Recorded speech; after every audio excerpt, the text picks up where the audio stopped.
questions to ask throughout a campaign with the confidence rising. I told WDF don't switch, good times are coming on even deep diving. Fan cams, reactions, watch along, still the pride of London thriving. The Eagles of South, they flying. Keep your eyes on us, we ain't hiding.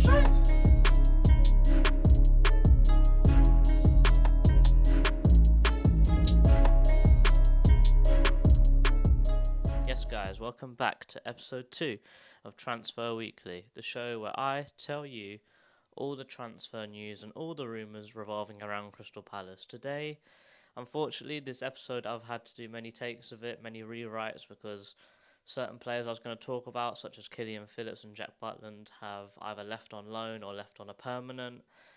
But I'll still talk about some outgoings and one incoming, hopefully. Maybe one Brazilian player which could be the Wilfried Zaha replacement we have been needing for years. Let's get into it. Talking about Wilfried Zaha, many links have come out saying that he's on his way. Not in this window, but most likely at the end of the window.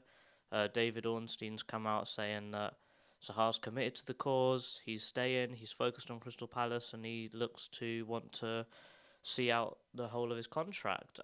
Very classy from Zaha.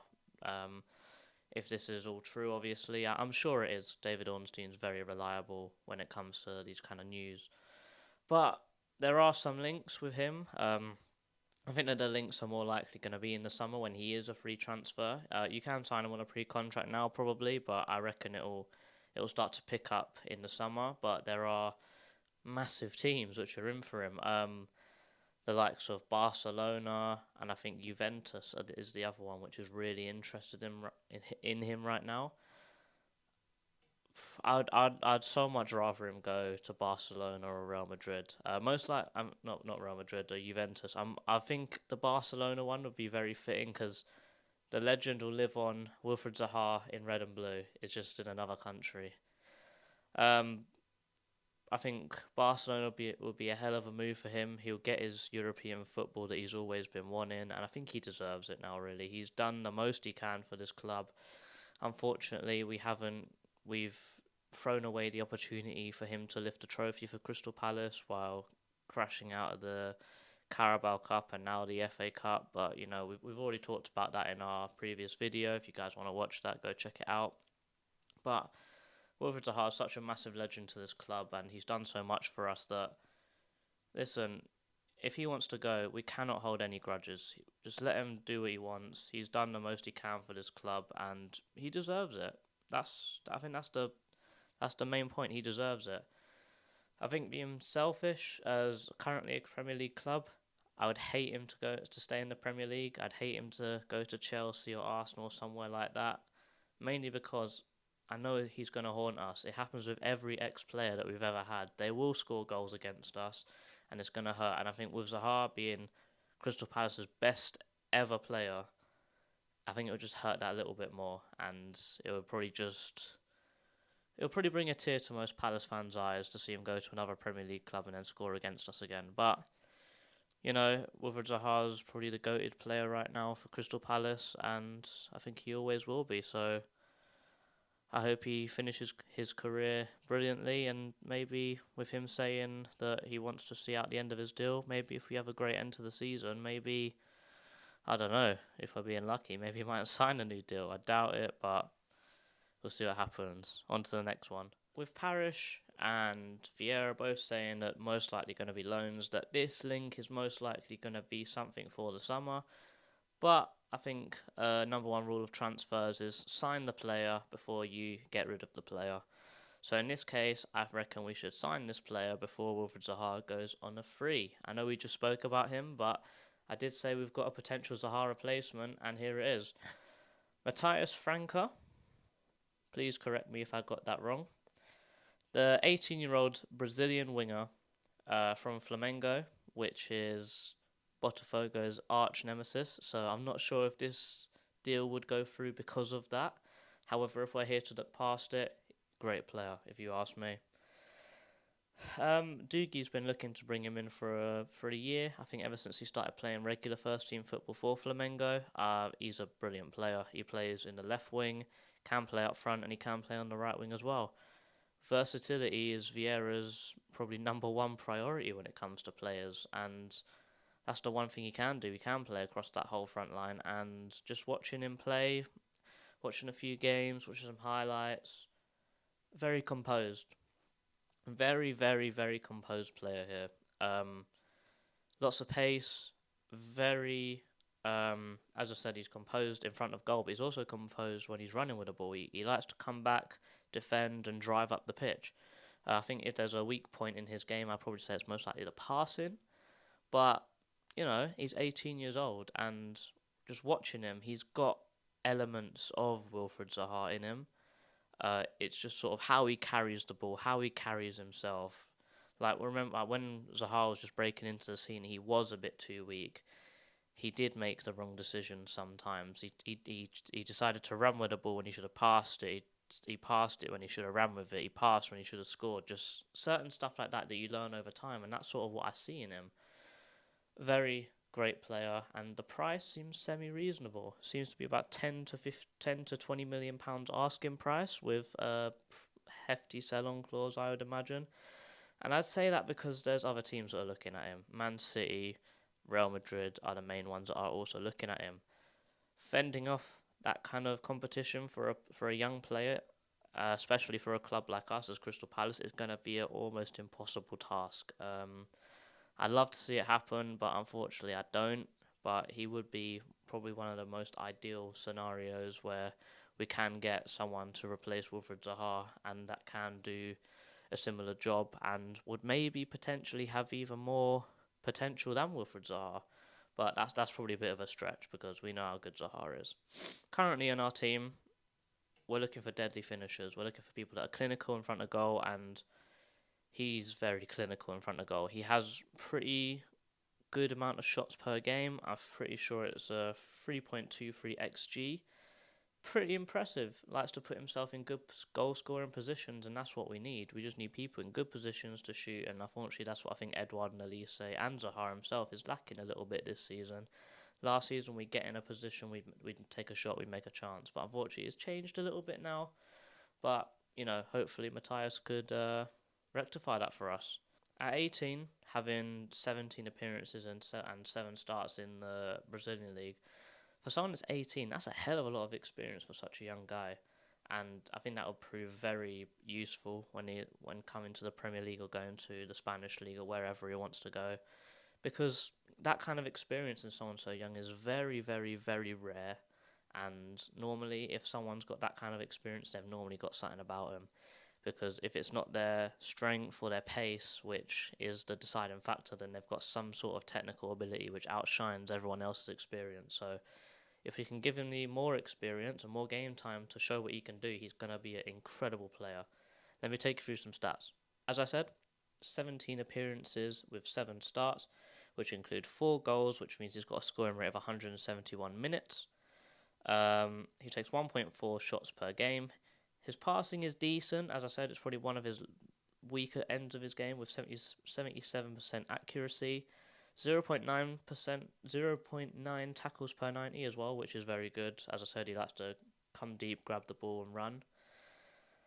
And, for someone saying that 15 million, and that's quoted by the Daily Mail right now, so we can take of that what you will, I think it's pretty impressive. I'd love to see it happen. I doubt it would happen now in January because, as we said, more loans than buys. I really hope we can actually invest something into the team because no investment means you're going down the table, unfortunately. But I think 15 million right now for someone this good, this young, it's quite a lot of money and it's quite a huge risk for someone like Crystal Palace. But I'm willing to take that risk just because of the versatility of this guy. We can try him in many, many different positions.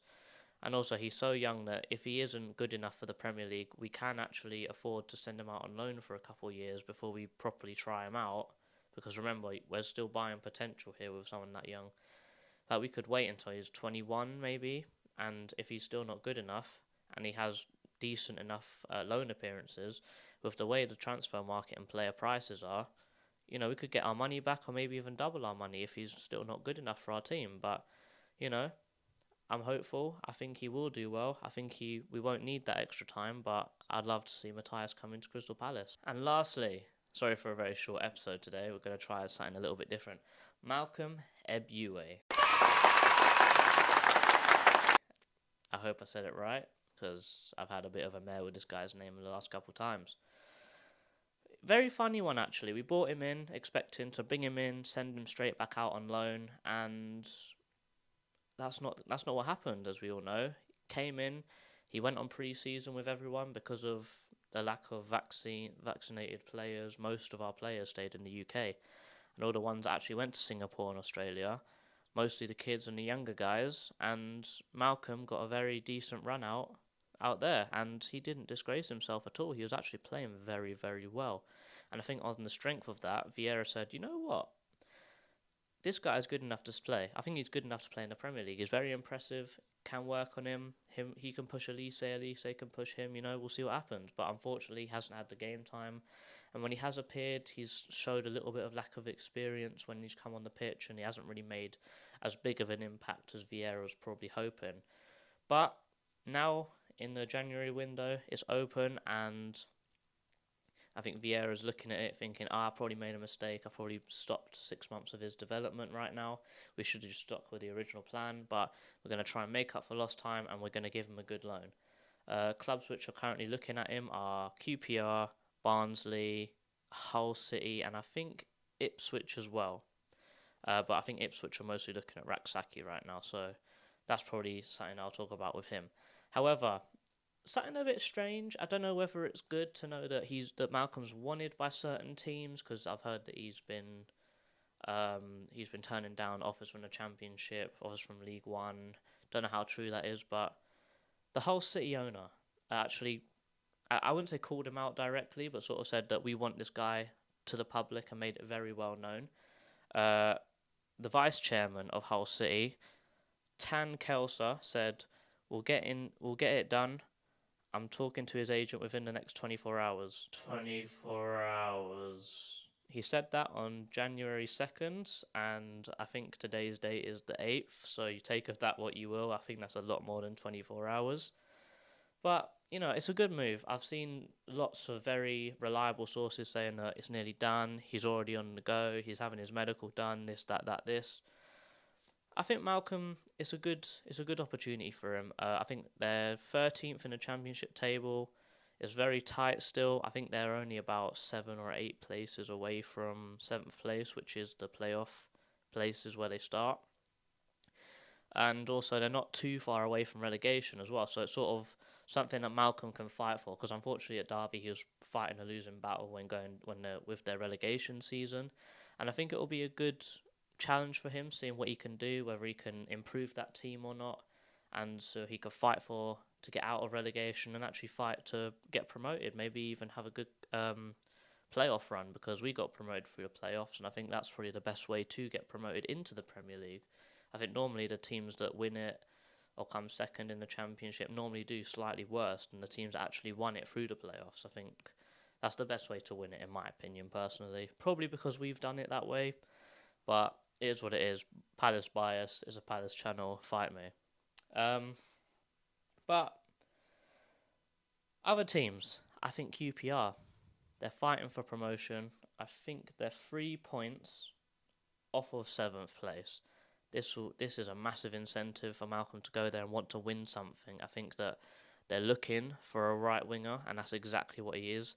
They've got Cher in the midfield, pulling the strings. They've got a good striker up top, with Chris Willock on the left, and that right wing spot was Bright Osai Samuel, but they sold him. I thought we was going to buy him, I think last year, but I think he went to Fenerbahce. But it is what it is. I think Malcolm would drastically improve their attack, and I think they could have a proper chance of fighting for either getting automatic promotion or having an extremely good chance of getting promoted through the play. I think fighting for something going forwards, like looking forwards, not with Hull City, sort of more looking at getting out of relegation and going forwards. I think QPR is just looking at going forwards, getting promoted into the Premier League. I think for someone that's so young, that's going to be much more of an incentive for him to play better, to strive, and he'll work harder to do it, I reckon.